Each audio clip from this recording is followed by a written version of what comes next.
welcome back to my channel. Thank you so much for stopping by. If you're new, welcome. If you're not, welcome back. I'm so sorry you can hear hawks in the background, but it is officially January 7th. Happy New Year. I hope that you all had an amazing New Year. Look at this, just look at this. Xavier went outside, so he got a little attitude. What's wrong? Huh? You wanna go outside? You can't go outside, but can I finish what I was doing? Please? Okay, thank you. Okay, so we got a lot to do. I never took down any of the decor in the inside of the house. I did take down the stuff on the outside of the house.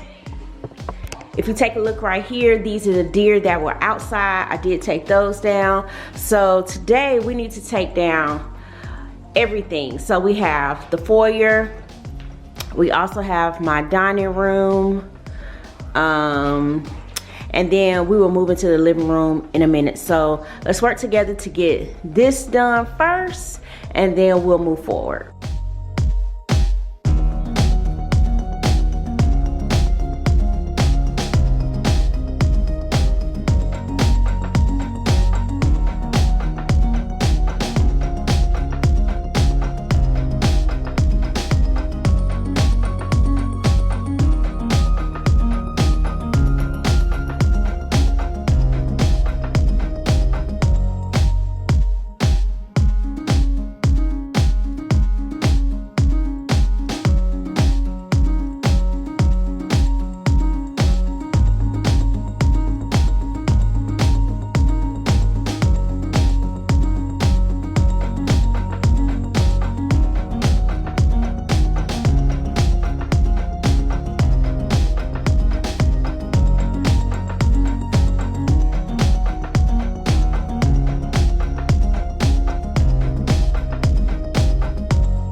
Okay, so I'm not going to be cleaning up. I'm just going to be taking down all of the decor. And then in the next video, you'll see me clean up the disaster that I'm making as I clean up all the decor. So, so as you can see, everything is up off the table. I did leave these because in the wintertime, I still leave these. I love this decor. So this is going to be still my winter. I pretty much keep I want to just kind of show you guys. I really keep a plain table setting for the winter. I don't do a lot. It's just really plain, self-sufficient table setting for the winter. So, and then I'm going to have to redo this entire piece here. And I'm not sure what I'm going to put on it yet, but something will go up there. And we're going to get started in the living room.